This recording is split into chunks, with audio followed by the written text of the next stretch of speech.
নাসার দীর্ঘ প্রতীক্ষিত চন্দ্রাভিযান আর্টেমিস 2 এর কাউন্টডাউন শুরু হয়েছে। সবকিছু ঠিক থাকলে আগামী 6 ফেব্রুয়ারি প্রথম যাত্রীবাহী এই মিশনটি উৎক্ষেপণ করা হতে পারে। 50 বছরেরও বেশি সময় পর এই প্রথম কোনো মানববাহী যান চাঁদের কক্ষপথের দিকে যাত্রা করছে। এই মিশনে 4 জন সদস্য থাকছেন: commander Reid Wiseman, pilot Victor Glover, mission বিশেষজ্ঞ ক্রিস্টিনা কোচ এবং কানাডিয়ান স্পেস এজেন্সির জেরেমি হ্যানসেন। আগামী 17 জানুয়ারি বিশাল এসএলএস রকেট এবং ওরিয়ন ক্যাপসুলকে উৎক্ষেপণ প্যাডে নিয়ে যাওয়া হবে। জানুয়ারির শেষে একটি বিশেষ পরীক্ষার মাধ্যমে রকেটে জ্বালানি ভরার সক্ষমতা যাচাই করা হবে।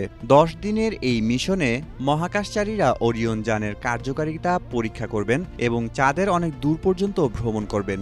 যদিও এই মিশনে তারা চাঁদের অবতরণ করবেন না, তবে এটি ভবিষ্যতে আর্টেমিস 3 এর মিশনের পথ প্রশস্ত করবে। 2027 ও 2028 সালের দিকে সেই মিশনে মানুষের চাঁদে নামার পরিকল্পনা রয়েছে।